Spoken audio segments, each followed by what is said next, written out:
Akala ko meron pa ka. Kakanta yata ngayon si Kuya Aga. So, special day today. Parang kukunti yung nanay na narito. So, nakakainggit ang mga babae kapag Mother's Day. Lamang na lamang sila. May bulak-lak na kung ano-ano pa. Kaming mga tatay, pagka nabigyan kami ng panyo, masaya na kami.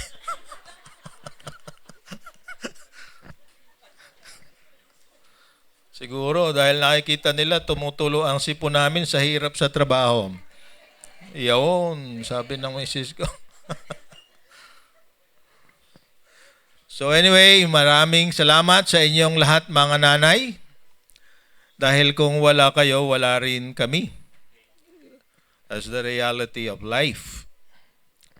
At mapalad, lalo na sa panahon ng naunang panahon na sa ayon sa banal na kasulatan, ang pinakamalaking pagpapala raw na pwedeng matanggap ng isang babae ay magkaroon ng anak sa pamamagitan of course ng kanyang isang asawa. So pinupuri ko ang Panginoon kung kayo ay kasama sa ganon at naniniwala ako na ang pagpapala ng Diyos ay patuloy na ipagkakaloob sa inyo. Siya mamaya yung special celebration and gift giving para sa mga nanay ay ating gagawin.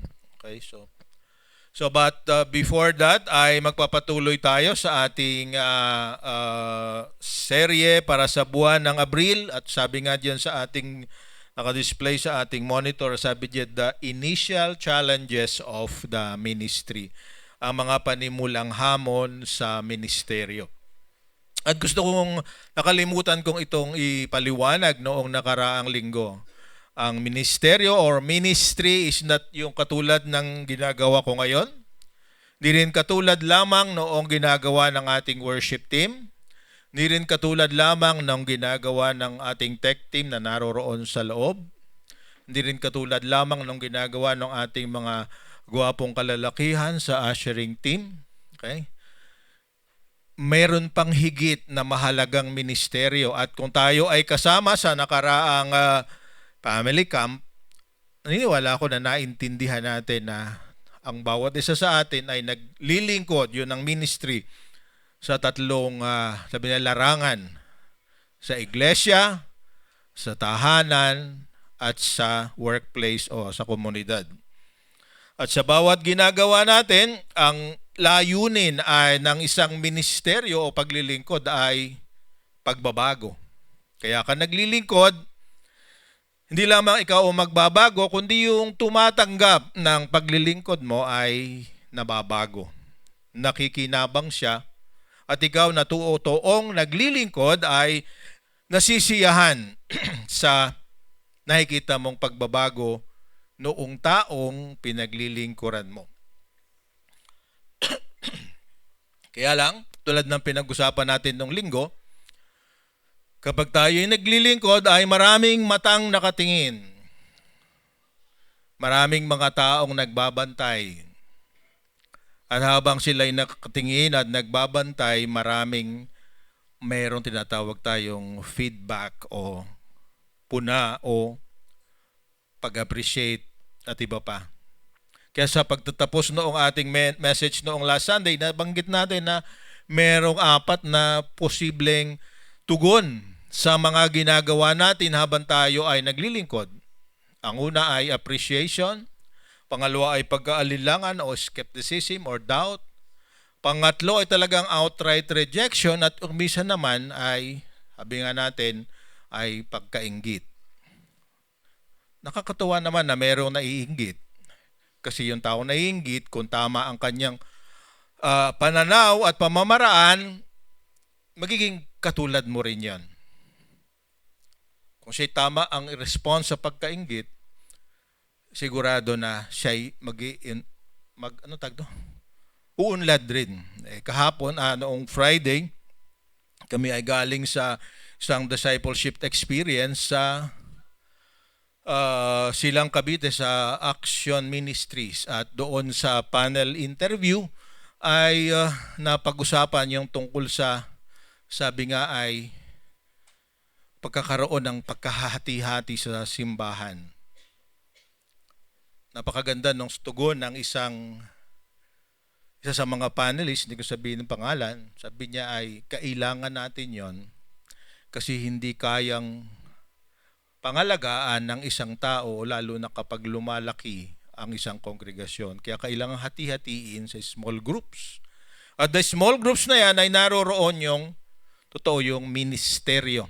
Kasi ang pinag-uusapan nating ministeryo ay isang bagay na ginagawa natin hindi lamang sa loob ng bahay-sambahan, kundi nga sa bawat bahagi at oras ng ating buhay. Kaya naroon ng tahanan, ang sanlibutan, ang eskwelahan, ang komunidad. Kaya katulad na nabanggit noong nakaraang linggo, ang ating layunin sa ating pag-aaral ngayong Mayo ay tanggapin natin na matutunan natin na ang paglilingkod na Kristiyano ay pwedeng magbigay ng bring out either the best or the worst in us. Dito makikilala kung sino ang talaga tayo. Yung ating pinakamaganda at yung pinakapangit sa ating pagkatao ay dito lumalabas. Ang totoo, yun lamang naggumagawa ng isang bagay ang nakakaranas ng feedback at actually nakakaranas either ng pagtanggap or ng sabi natin outright rejection. So, kaya pinag-usapan natin noong Sunday na si Jesus mismo, sa kabila ng katotohanan na sinasabi niya yung kung sino siya, kung sinong totoo siya, dahil sa kanyang openness, diba na? Dahil sa kanyang authenticity na natin naririnig, dahil sa kanyang transparency, muntik na siyang patayin na wala sa panahon. Kaya lang doon sa Luke chapter 4, nabasa nga natin, he went through the crowd. Kahit na siya ay naroon sa gilid ng isang bangin, ang unang himala at ang tanging himala na ginawa niya sa Nazareth ay to walk through the crowd and nobody was able to touch him. That's the miracle na ginawa niya doon. At kung babasahin, pagpatuloy nating basahin sa Mark, napakaliwanag, at sa higit pang sa John chapter 7, even within his family, yung kanyang kuya, ay hindi siya pala ang kuya ng lahat, yung kanyang mga kapatid, lagi siyang hinahabol, lagi siyang pinipigilan, dahil ang sabi nila, siya ay nasisiraan ng bait. Diba? Napakasakit. Diba sabi natin, ang unang ministeryo ay sa tahanan. Pero ang sa kay Jesus, ang kanyang karanasan, yung mismong nakasama niya sa tahanan, siya ang kuya ng lahat, walang naniniwala sa kanya. Makikita natin sa maraming pagkakataon, di ba? Hinahabol siya, pinipigilan siya kasama yung kanyang nanay. Sinusundo siya habang ginagawa niya yung ministeryo. So, nakita natin dito na kung si Jesus ay nagkaganon, tayo rin lahat, pwedeng mangyari na habang ginagawa natin ng tama, ay magkakaroon din ng iba-ibang reaksyon. Kaya gusto kong sa umagang ito ay simpleng mensahe ang ating pag-usapan. Pabalik tayo sa basics. Ano ba talaga ang ginagawa natin? Anong ginagawa ng isang tao na naglilingkod sa kay Kristo? Sabi diyan ay fundamental activities o basic activities that define Christian ministry. At ating pag-aaralan yung Luke chapter 4, 31 to 44. So basahin natin ang mga talata at mamaya ay ating we go deeper sa bawat verses at ating iintindihin kung ano ang pinapahiwatig ni Dr. Lucas sa kanyang pagkapresenta at kanyang pagkasulat ng ebanghelyo ng ating Panginoon o ng gospel. So sa pakinggan niyo po, kung meron kayong Bible, kung nasaan man yan, nasa app or nasa talagang physical Bible, sundin natin sa NLT ay ganito ang sinasabi. Sabi sa chapter 4, 31, sabi niya, Then Jesus went to Capernaum, a town in Galilee, and taught there in the synagogue every Sabbath day. There too the people were amazed at his teaching, for he spoke with authority. Once, when he was in the synagogue, a man possessed by a demon, an evil spirit, cried out, shouting, "Go away! Why are you interfering with us, Jesus of Nazareth? Have you come to destroy us? I know who you are, the Holy One of God." But Jesus reprimanded him. "Be quiet, come out of the man," he ordered. At that, the demon threw the man to the floor as the crowd watched. Then it came out of him without hurting him further. Amazed, the people exclaimed, "What authority and power this man's words possess! Even holy spirits obey him, and they flee at his command." The news about Jesus spread through every village in the entire region. Okay, so siya na unang bahagi.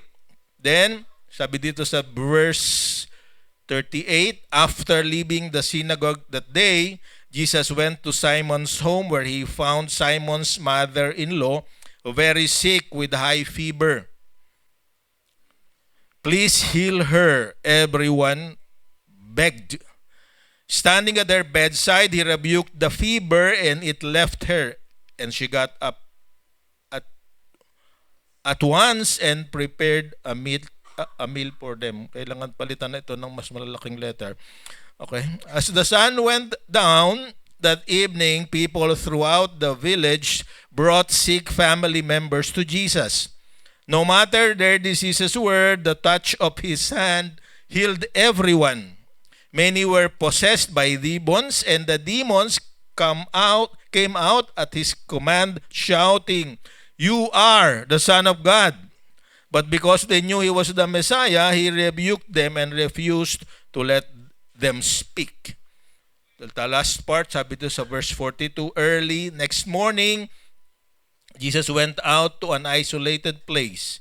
The crowd searched everywhere for him, and when they had finally found him, they begged him not to leave them. But he replied, "I must preach the good news of the kingdom of God in other towns too, because that is why I was sent." So he continued to travel around, preaching in synagogues throughout Judea. Pagpalain nawa ang pagkabasa ng salita ng Diyos. So, ang tanong na sasagutin natin ngayong umaga, what activities should the church be involved in to make it conforming to God's design? Ano ba dapat daw ang ginagawa ng isang iglesia para ito ay nakaayon sa plano at disenyo ng Diyos? Why do we need to talk about the church? Because Jesus is the head of the church, and the people in the church are his body parts. Napakaraming beses itong nasabi sa 1 Corinthians 12. At sa ating ginamit na aklat noong camp, naroon din sa Ephesians 4:4-7. Sabi doon, there is one body and one spirit, just as you were called to one hope that belongs to your call. One Lord, one faith, one baptism, one God and Father of all, who is over all and through all and in all. Okay, tayo raw ay ganon. So, kung anong sinagawa ng ulo, sumusunod ang katawan. Kung ano ang command ng isip, ay ginagawa ng katawan. Sometimes it is reactionary, but most of the time, it is really what to call yung by instinct. Diba? Tayo ay kasangal. Magandang halimbawa niyan, kung kayo ay marunong mag-drive, hindi nyo kailangang isipin na magbe-brake ako pag malapit at meron ako mahasagasaan. By instinct, tatapakan mo yung break, diba? Kung gising ka.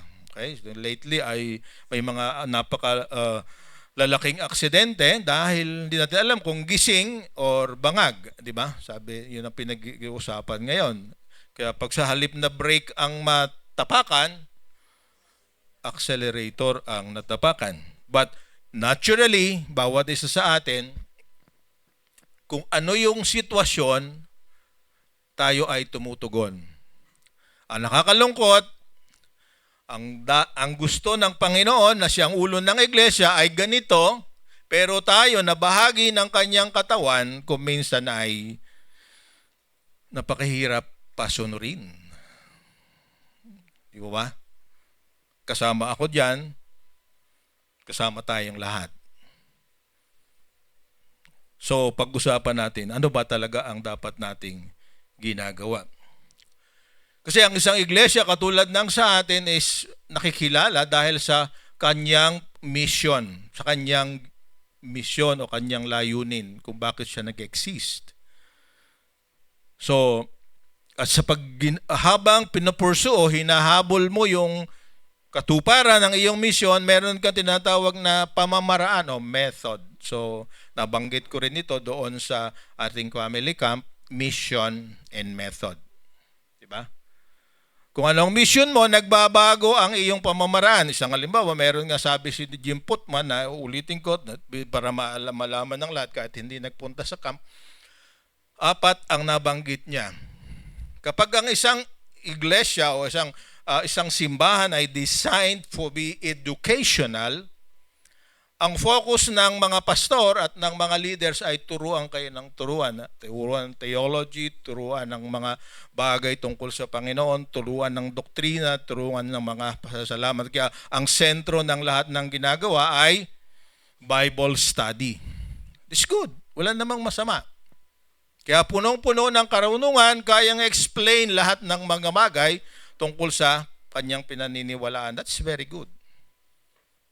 Kaya lang, yun nga, kung minsan nakakalimutan na kaya ka tinuturuan ay ito'y kailangan mo para makapamuhay sa paraan na nararapat sa Diyos. So yun ang tinatawag nating educational. Meron namang pangalawa, ang kanya ay attractional. Kaya ang gusto niya ay yung makakaakit sa marami. Kaya ang ginagawa nila ay ine-entertain. Kaya nga ang simbahan kung minsan ay naroon yung pinakamagagandang gamit para sa entertainment. Diba? May mga ilaw, may mga magandang projector, minsan ay LED pa nga, mayroong magagandang awit, magagandang, minsan may mga drama, at napakalamig ng simbahan, di ba? Very conducive para makatulog ka. Kasi meron nagpupunta sa sinihan para matulog lamang, di ba? So, na-entertain siya. Okay, so wala pa namang inaantok, mamaya ng konti. So, entertainment. Kasi nakakaakit sa iba, sa mga kabataan, iba-ibang tunog, iba-ibang bagay, maraming activity na nakakatuwa, kumisan nakakatawa. Pero nakakalimutan kumisan yung mission niya ay hindi to entertain but to correct. Di ba? So, pangatlong uri ay yung tinatawag na missional. So, ang ginagawa nito ay services. So, lahat ay ginagawa, nagpapakain sa labas, kapag may mga activity na ginagawa, wala ring masama, mabuti rin ginawa ni Jesus. So, kumisan nga, nai-involve pa sa politika, nai-involve sa iba-ibang mga bagay, wala ring masama. Kaya lang, maraming mga problema na yung internal problems, kuminsan nakakalimutan. Yung buhay ng mga anak, ng mga kasama sa simbahan, nakakalimutan. Na higit sa lahat, meron namang yung pinakahuli, ang sawag doon ay organic. Ano yung organic? Tayo dito, masaya na tayo. So tayo ay maayos na. So ang ganda ng relasyon natin sa isa't isa. Walang masama rin. Ginawa rin ni Jesus. He's very close to his disciples. Pero sabi ni Jim Putman nga na pinag-aaralan natin, sabi niya, there's one thing lacking. Hindi natin pinapalakas ang isa't isa. Yung mga taong naroroon, nananatiling ganon. Kaya pagka nagkaroon ng problema, nawawala. Because we are not able to help them grow. Kaya yung lahat na nabanggit ko ay paraan para paglago. At dito nga, gusto nating maintindihan, paano natin magagawa at na talagang individually and collectively, tayo ay maglalago sa ating pananampalataya. At titingnan natin ang halimbawa ng ating Panginoong Hesus dito sa ating mga binasa. So anong activities ang dapat ginagawa ng simbahan o ng kanyang iglesia para maging kumpleto at tama ang kanyang ministeryo? Ang sabi sa Luke 4:31-32, kakaiba si Jesus. Kung babasahin natin uli, sabi doon, bumalik siya sa Capernaum. Actually, doon na siya nakatira sa isang lugar sa Capernaum. At tuwing Sabbath day, katulad ng atin naman tuwing Sunday, siya ay naroon sa synagogue at napag-usapan na natin ano ba nangyayari sa synagogue. Pero ang noticeable sa kanya, hindi siya katulad ng ibang mga called rabbi o teacher. Sabi ito sa verse 32, he spoke with authority. Kung magsalita siya ay merong kapangyarihan. Hindi siya nagsasite ng ibang mga rabbi, ng ibang mga teacher. Bakit? Kasi mismo, alam natin, siya ay God-man, di ba? Kaya yung ginagamit nila na scriptures, kasi kasama nga sa kanilang pagtitipon sa synagogue ay yung reading of the scriptures.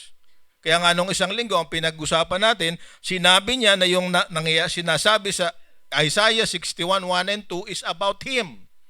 Sabi niya, ako'y dumating, this is the favorable year of the Lord, at ako na yun. Ako yung dumating na magpapalaya sa mga mahirap, sa mga nakakulong, magpapagaling ng mga sakit, and to proclaim the year of the Lord. Kaya yun ang sinabi niya. Kaya maliwanag na meron siyang authority, inaangkin niya yung bagay na yon. At totoo ba yon? Sabi ni Jesus Christ mismo, I am the way, the truth, and the life. So, when we are teaching the truth, we are teaching about Him. Wala nang iba. Diba? Sabi sa John 17:17, sanctify them by your truth. Your word is truth. Kaya, wala tayong ibang ipapangaral kundi kung ano ang naririto sa banal na kasulatan. Merong mga denominasyon na ang tradisyon at yung sinasabi ng kanilang mga leaders ay kapantay ng sinasabi ng banal na kasulatan. At katatapos nga lang na nasurpresa tayo lahat, meron tayong bagong papa. Akala natin ang magiging papa natin ay Pilipino na, Amerikano pala. He is the first American Pope. Hindi ko alam kung ano ang lesson na implication nito sa end times. Ating mga Latino, mga Italiano, at dalawang bansa, dalawang kontinente ang umaasa na mayroong magiging papa. Isang Africa at isang Pilipinas. Pero ang naging papa ay si Papa Pope Louis XIV. Di ba? Leo pala. Ano ba sinabi ko? Si Louis kasi kasama ko sa silang. Tatlong araw kami magkasama ni Louis. Leo pala, Leo XIV. Okay? Pero yun ang usapan natin. Ang problema doon, yun nga, yung sabi niya, kaya nga dami na agad reaction na nangyayari kasi they recalled that the stand of this man 12 years ago is directly opposite sa stand ng namatay na Papa about LGBTQ plus Catholics. So meron ako mga article na binabasa. So nagkakaroon ng kaguluhan. Pero tayo na mga anak ng Diyos, kung dito lang nakabase ang ating pinag-uusapan, then ang tinuturo natin ay katotohanan. Di ba? Scripture alone. Amen? Hindi tayo magdadagdag, hindi tayo magbabawas. So, kailangan Scripture alone. Kasi sabi sa 2 Timothy 3:16-17, talagang ito ang kailangan natin. Wala nang iba. So, sabi dito sa 2 Timothy 3:16-17, come on, faster. The Scriptures, makapagpahinga rin naman kayo ng pakikinig, okay? So that you can absorb. Sabi niya, all Scripture is inspired by God and is useful to teach us what is true and to make us realize that what is wrong in our lives. Diba? Ito yung layunin ng ministry. What is to make us realize what is wrong in our lives. It corrects us when we are wrong and teaches us to do what is right. God uses it to prepare and equip His people to do every good work. Ito yung translation sa NLT. So, ang katotohanan na ang nanggagaling sa mga kasulatan na may kinasihan ng Diyos sa wikang Tagalog ay kapakipakinabang sa pagtuturo para maituro ang totoo at ang tama sa ating buhay. So that's what we want to do. So ito ba'y totoo? Sa akin sa 2 Peter 1:20-21, totoo ito dahil sabi doon, 2 Peter 1, sabi doon, tama ba? 2 Peter 2 pala. Okay? All Scripture, 1 Peter ba? Mali ang akin na isulat yata. Nire-recite na ni ate ng ating maraming memory verse. Siguro ate Oda. Diba? All Scripture is God breath. Diba? And men, that, right? This without the guidance of the Holy Spirit. So, kaya naniniwala tayo, ayan, nakita ko na, talagang kailangan palitan ng malaking letra. So, 2 Peter, tama pala naman, 1. Pasensya na kayo ha. At least dalawang bagay ang nakikita ko na sarili ko. Lumalabo ang mata at madaling makalimot. Okay? Baka limutan ko na nariyan pa pala kayo. So, so above all, you must realize that no prophecy in the Scripture ever came from the prophet's own understanding or from human initiative. No, those prophets were moved by the Holy Spirit and they spoke from God. So that's what we believe. That's what we stand for. That's the truth. Ang bunga ng katotohanan, sabi sa John 8:32, and you will know the truth and the truth will set you free. Okay? Kaya kung hindi natin alam ang katotohanan, magiging alipin tayo ng kamangmangan. Pag hindi natin alam ang ating ginagawa, napapahamak tayo. So we need to know the truth.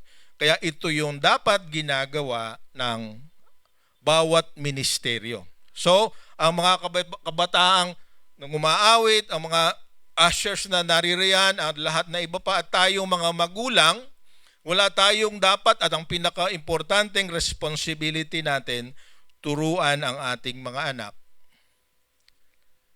ng katotohanan. At ang totoo, iisa ang Diyos, isa ang nagmamahal sa atin, yun ang inawit natin kanina, at ginawa niya ang lahat para tayo mapatawad sa ating mga kasalanan.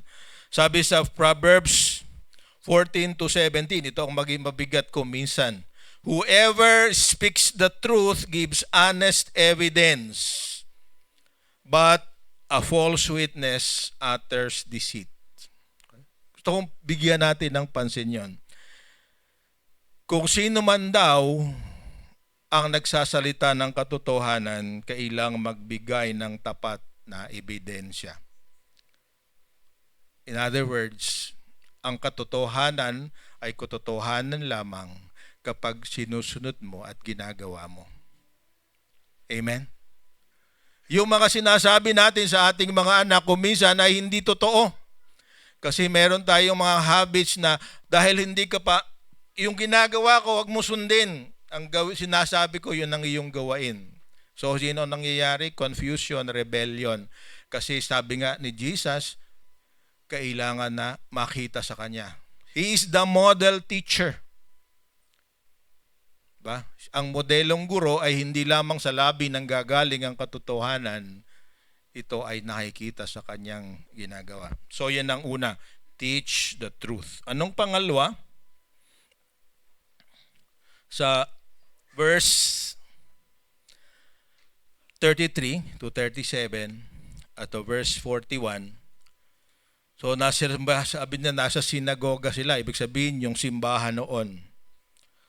Sabi doon ay, sa loob ng simbahan ay may kasama silang demonyo. Nagsisimba rin pala. Totoo naman, pumupunta nga sa langit, di ba? Sabi sa Job, nung tawagin ang lahat ng mga anghel, present din siya. Kaya wag tayo magulat na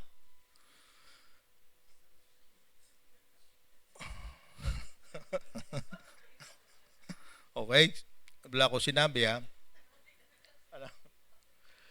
Ngayon, ano ba yung daimonios o kay diabolos? Yun ang Greek kasi doon eh. Okay?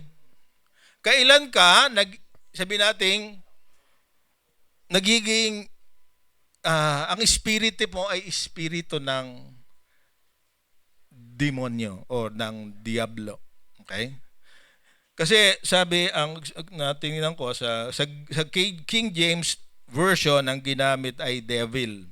Most of the other versions ay ginamit ay demon. Ang salitang devil, Greek word, ang pangalan ay diabolos. D-I-A-B-O-L-O-S. Translated sa English, diabolic. Okay? So, the compound word ng dia and volos. Dia means between or through. Diba? Naroon sa gitna, naroon sa pagitan, through, di ba?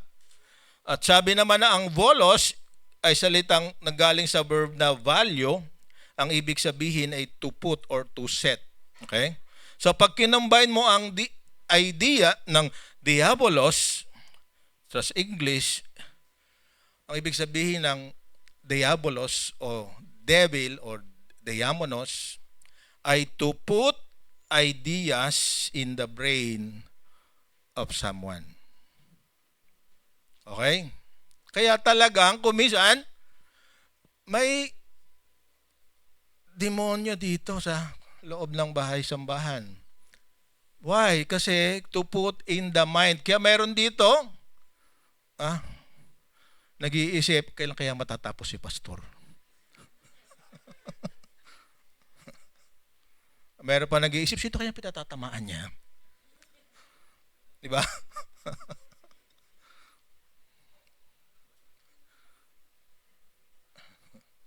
Bakit ako yata ang sinasabihan niya? That's the demon.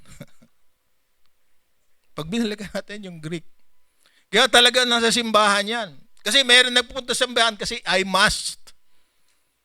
Kasi obligasyon ko to eh. Pag umabsent ako, baka mabawasan ng blessing. Pag wala ako doon, hindi ako totoong Kristiyano. So, naroon.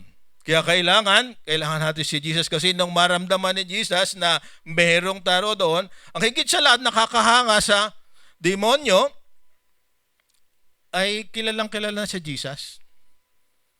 Yung mga tao, ang pagkakilala sa kanya, kaya nga babatuhin siya, si anak ni Jose, isang karbintero. Sabi natin, isang mababa sa lipunan. Pero, ang demonyo, ang diabolos, ang daimonos, sabi niya, you are the Holy One of God. Dapat ba tayong masurpresa? Sabi sa James chapter 2 verse 19, ang demonyo raw, kilalang kilala si Jesus, At kag nakita siya, nanginginig siya. James 2:19. Natatakot siya. So, the Holy One of God. Kaya nga sabi niya kaagad, nang makita niya si Jesus, sabi niya, go away. Umalis ka rito. So, ibig sabihin, katawa ito, natatawa ko kuminsan. Kung lahat ng naroroon, ano nagbigay sa karapatan doon sa demonyo na paalin si Jesus? Kasi baka naisip ko baka gathering ng mga demonyo yun ang nangyayari doon sa synagogue. Sa mga tingin ni Ate Erna. Kasi bakit niya ang mayroong ang tanging may kapangyarihan na mag-drive sa magtataboy ng isang tao, let's say sa isang lugar, ay yung may otoridad. So naniniwala ang demonyo na siya may authority dito sa synagogue na ito, kaya pinapaalis niya si Jesus. Are you following? Diba? Pero hindi niya alam, mas makapangyarihan si Jesus. Kaya nga sabi diyan, exposing and confronting evil. Pero hindi ko ibig sabihin, lahat ng narito susuriin natin, ito kaya ay sa demonyo o ito kay Kristo. Kasi yun nga, kaisipan. Anong tingin mo sa katabi mo ngayon? Nagtitinginan. Of course, yung tatlong Maria, ay kulang yung isa. Miss na ang isa, kaya ang saya nilang dalawang magkatabi ngayon, di ba? Ang paborito kong senior citizen. Di ba? So, tuwan-tuwa tayo makita. Pero, maaaring naririto rin. Meron yung taong kinaiinisan mo, naririto rin. Kaya, in the name of Jesus.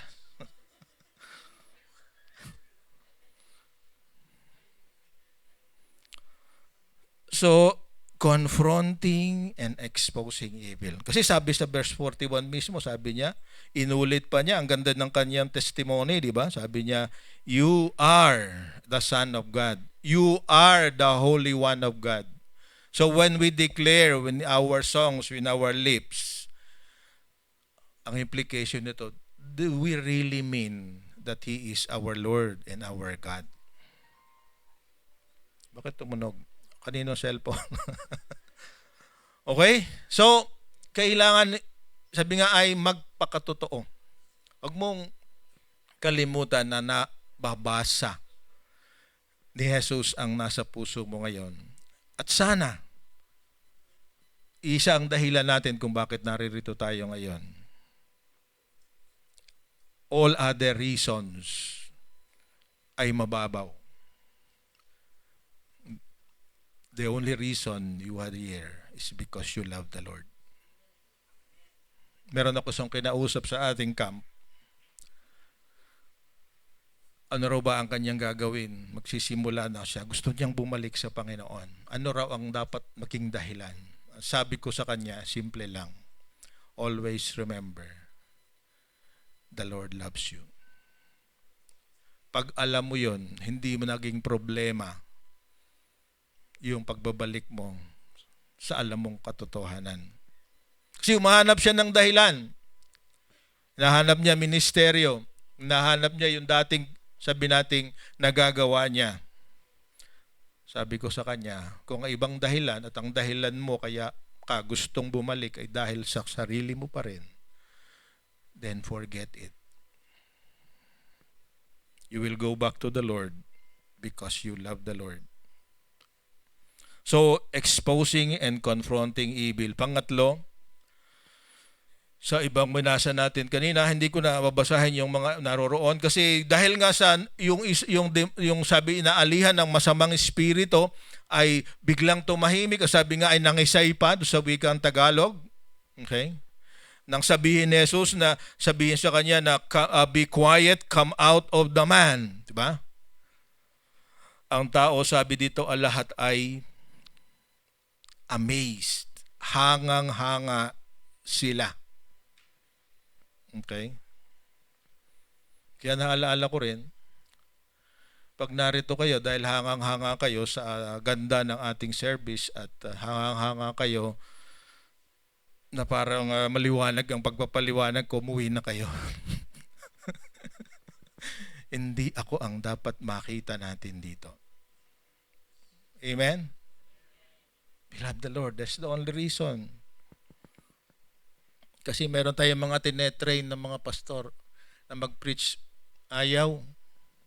Kasi akala nila sila ang tinitingnan. Now, I hope that you are looking at Jesus right now. They were amazed with Jesus. I hope every one of us has that attitude. Pangatlo, na dapat ginagawa ng isang tamang ministeryo is practicing compassion. Kung babasahin natin yung verses, bakit naging comparison na yan? Hindi akin yan, ha? Compassion na nasa outline ko. Yun ang pinadala ko. Oh, yan ang ginagawa natin commission dito. Yeah. Nadulas tayo, ha? Practicing compassion, not comparison. Okay? So, yung iba ay hindi makapag-church kasi yung damit ko na ito, ang dami ko ng beses sinuot, kaya nakakahiya. Hindi na muna ako mag-church. Pagka may nagregalo sa akin sa Mother's Day, saka nali ako mag-church. Kanina papunta kami dito, sabi ko sa misis ko, paborito mo yan, ano? Sabi niya sa akin, baka mawala na sa uso, kaya gagamitin. Gagamitin ko na gagamitin. Palitan natin, past practicing. Sabi sa Corinthians, di ba? Those who compare themselves with others are fools. So it's not comparison, it's compassion. Okay? So wag niyo nang babaguhin next time. Kamali. Bakit nga ba practicing comparison? Compassion. So makita din dito, sabi, after leaving the synagogue that day, synagogue is Sabbath day. Tandaan natin yan. Diba? Jesus went to Simon's house. So umuwi na siya sa kung saan siya tumuloy. Sabi niya, where he found Simon's mother-in-law very sick with high fever. Yung high fever noon, hindi katulad ng fever ngayon, paracetamol. Ano pa yung isang ginagamot sa high fever? Ibuprofen. Diba? Noon ay pwede kang mamatay dahil may high fever. Dahil wala pa kang masyadong medisina noon. Kinatatakot sila. So sabi nila, she was very sick. So kung hindi ko alam kung sino ang nagsabi, pero everyone sabi niya, beg, please heal her. So may idea sila na pwedeng gawin ng Panginoon. At sabi siya, ang ginawa naman ng ating Panginoon, standing at their bedside, he rebuked the fever and it left her. And then, she got up at once and prepared a meal for them. Anong ibig sabihin nito? Talagang miracle ito, di ba? Kasi tayo, kahit na nakakain na tayo ng ano sabi niyo? Paracetamol at nariyan ba si doktora? Ayun. Di ba? Mahina pa rin tayo. Di ba? Hindi tayo biglang makakabangon. Kaya ito'y talagang himala. Kasi po pwede sabihin ng iba, nagkataon lang. Di ba? Naniniwala tayo kung minsan merong coincidence na papagaling na talaga siya, dumating si Jesus, na-excite, gumaling na talaga. But the fact that she was able to serve immediately, that's the miracle. Tama? Kasi ang natural na dapat nangyari, magpapahinga siya until her full recovery. Ito, immediately, hinawakan ni Jesus ang sabi, tapos ay nakapagtrabaho na kaagad. So this is actually a miracle. So ito yung paraan na kailangan kaya sinasabi nating practicing compassion, na awa siya dahil lahat ay begging for her, for her na pagalingin siya, ibig sabihin meron din tayong magagawa. Isang bagay na practicing compassion is not only to, let's say, visit the sick or pray for them. Kailangan siguro matutunan din natin na pagdadalaw tayo sa may sakit, hindi lamang gamot ang dala natin, kung ano mang bagay. Katotohanan, of course, tulong. At tayo mga Pilipino ay hindi natin kailangan pag-usapan nito. Normally, pag madalaw ka sa isang bahay, may dala kang pasalubong, meron kang itutulong. So, practicing compassion. So, gusto ko makita natin na ito ang ginawa ni Jesus. And sabi dito sa verse 40, sabi niya, as the sun went down that evening, ito rin ang isang bagay na gusto ko ma-realize natin. Sabbath, walang dapat gawin, pero si Jesus, inintay niya matapos ang Sabbath bago siya nagsimula ng healing pa sa iba. So the sun went down. Ibig sabihin gabi na. At sa gabi na yon, magdamag siguro siya. Sabi doon sa verse 40, no matter what their diseases were, the touch of his hand healed everyone. Many were possessed by demons, and the demons came out of his shouting, "You are the Son of God." Pero pinatahimik sila. Sabi, but Jesus, because they knew he was the Messiah, he rebuked and refused to let them speak. Ang ginawa sa mga demonyo. So, ibig sabihin, kumisan tayo rin, bakit ba hindi tayo nagiging effective sa ating ministry, sa ating evangelism? Siguro ang iisipin natin, ano ba yung pakikinabangan ng tao at kailangan nila at doon ang ibigay natin sa kanila. Hindi lamang words, kundi indeed. So, ang pinakahuli is what we call maintaining health and strength. Hindi dapat na wala ng pahinga. Meron ding pahinga ang bawat isang nagmiministeryo. Kasi yan ang ginawa ni Jesus, di ba sa verse 42, early the next morning, Jesus went out to an isolated place. Sa Mark 1:35, ito rin ang sinabi na pagkatapos na siya ay magministeryo, ang sabi ay, sa Mark 1:35, ito ang sinasabi, before the daybreak the next morning, Jesus got up and went out to an isolated place to pray. So, kung gusto nating manatili, napaka-importante yung ating total well-being, spiritually, physically, emotionally, intellectually. Kailangan may regular periods of rest and recreation. Yun ang ginagawa ni Jesus. So kung ikaw man, ano bang ministeryo? Kasi sabi nga natin, ministeryo na ginagawa natin ay yung mismong trabaho natin. Kung hindi ka na nagpapahinga, mas malala yun kaysa hindi ka nagtatrabaho. Merong pagod na sa kapapahinga. Di ba? Narinig niyo na ba yun? Kasi wala siyang ginagawa. Bagot na bagot. Boring daw. Boring na boring. Bakit boring na boring? Kasi walang ginagawa. At kung may magagawa, ang ginagawa ay ML. Yung bagang hindi totoo. Nadabanggit na naman yung mga kabataan. Nagulat ako doon sa isang natuklasan ko, ang leader ng kanilang ML, yung pastor nila. Kaya sabihin ko saan. Okay? Kasi kailangan daw samahan mo sila sa gusto nila. Pero napupuyat, kinabukasan may service, ang pastor inaantok, kasi alas 4 na, kalaban pa niyang lahat ng mga kabataan sa ML.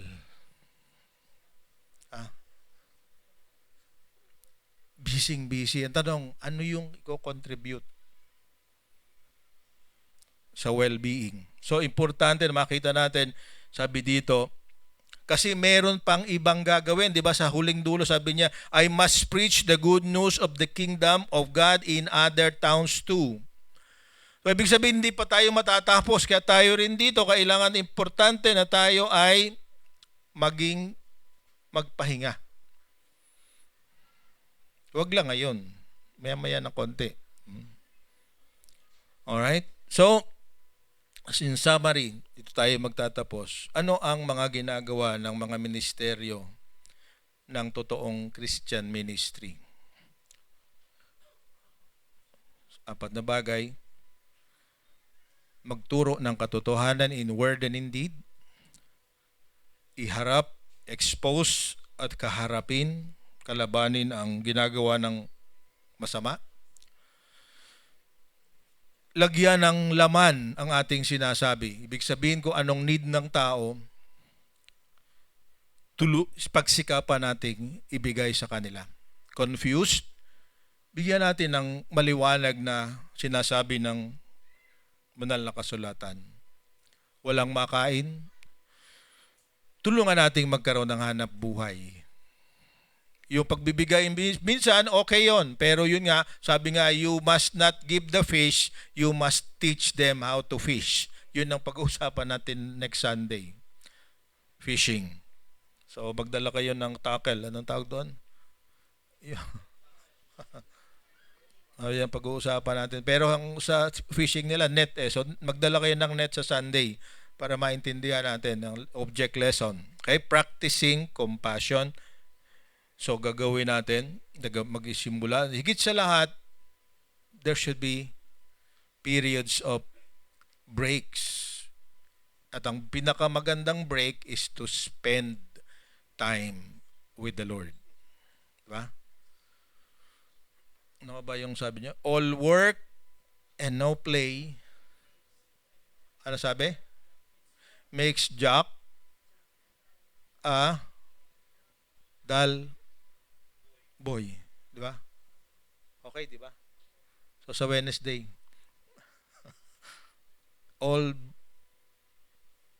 nawala na naman ako. All work and no play makes Jack a dull boy. So kaya yung celebration. Pag na-meet natin ang ating goal, celebration, pahinga. Pero, tandaan natin, hindi ka makakapag-celebrate kapag wala kang goal. Kung wala kang goal, wala kang ministry. Pero set goals na practical at kaya mong gawin with God's help. So, yan ang ating pag-usapan ngayon. And make sure that whatever you do, it's based on the truth. So, mga kapatid, the church that excels in teaching and living out the truth and promotes spiritual, physical, mental, and emotional health is the church that matches God's design. The Lord increases its ability to do more for His glory. Dedicated ito sa Bakal Boys. Ayan, taas ang kamay. I really want to appreciate them for all their efforts sa camp. Palakpakan uli natin sila at yung mga leaders ng bawat network. I really appreciate what you have done. So, tandaan natin, si Jesus, sabi niya, marami pang ibang pupuntahan, marami pang kailangang makakilala sa Panginoon. So tayo rin through our ministry at home, at work, in a community, magiging katulad tayo ni Kristo. Our discipleship is only one goal, to be Christ-like. And Christ, sabi ng mga poster ay, Christ is the answer. So if we teach others about Christ, about the truth, we are giving them our best ministry. So diyan po ang ating paalala ngayong umaga.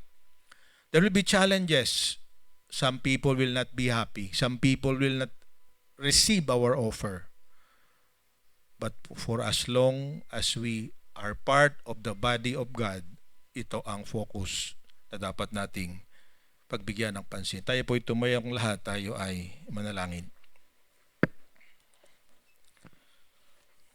Our God and Heavenly Father, salamat po. Napakaganda ng inyong halimbawa. You answered the need of those who are seeking you. You expose them to the truth and you expose evil that prevents the truth from growing in circulation and in practice. So Lord, kami rin na naririto sa inyong harapan Nais naming bigyan mo kami ng maliwanag na focus sa bahagi namin sa iyong banal na katawan, sa iyong kaharian. Alam ko, Panginoon, bawat isa sa amin ay binigyan mo ng iba't ibang kakatangian at kakayahan. Kaya kung ano man ang kakayahan na yon, Panginoon, gamitin namin para mga taong wala pa sa iyo, katulad ng sinabi mo sa kanila na mayroon pang ibang mga lugar na kailangan kong puntahan. Kami rin, Panginoon, napakarami pang lugar. Napakarami pang mga tao na sa kasalukuyan ay nananatili sa kadiliman. Kulang sa kaalaman, di alam ang katotohanan. Nakikisunod sa mga bagay na hindi nila naiintindihan. Nang bunga ay kumisay pagkalugmok, di lamang sa kahirapan, kundi sa karamdaman. Naalala na yung Panginoon, may mga kapatid kami na dumadaan sa ganong kalagayan. Salamat, Panginoon, na di mo pinapabayaan na sila'y magpatuloy sa ganon at nakikita namin sila'y unti-unting gumagaling. Nawa ang leksyon, nabunga ng kanilang exposure sa iba-ibang uri ng mga bagay na hindi kalugod-lugod sa iyo ay maging dahilan para humingi sila ng tawad at manumbalik sa iyo, Panginoon. Alam namin, Panginoon, na ilagay sa kaisipan nila sa pamamagitan ng gawa ng demonyo at ang mga bagay na hindi nararapat. Nadala sila sa daan ng sanlibutan at dahil doon, hindi lamang kahirapan, kundi paghihirap sa katawan na dinaranas nila ngayon. Lord, in behalf of them, kami na naririto ay lumalapit sa iyo. Para kung ang sino man ang dumadaan sa ganung kalagayan, nahahabag kami sa kanila at patuloy namin silang aalalayan, Panginoon. Give us the capacity and the generosity to continue to help them. Makitawa-nawa namin ang aming misyon ay ang buong pagkatao ng isang tao.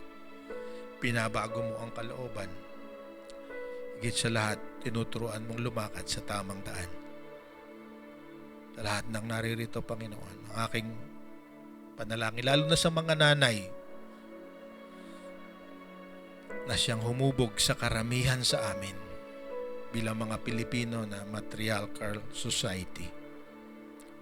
Speak blessings sa bawat isa sa kanila.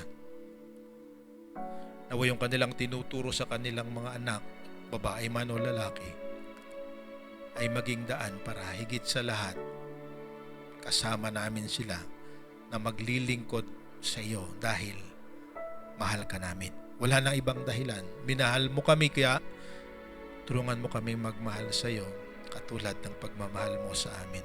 Nasabi mo nga, Panginoon, hindi mo na kami kaibigan kundi kami iyong mga tagasunod. Hindi mo na kami tagasunod kundi mga kaibigan dahil minamahal namin at inaalagaan ang isa't isa. Salamat po sa pribilehiyo. Pagpalain mo kami. We receive your blessing, Lord. In Jesus' name we pray. Amen. Pagpalain kayo ng Panginoon.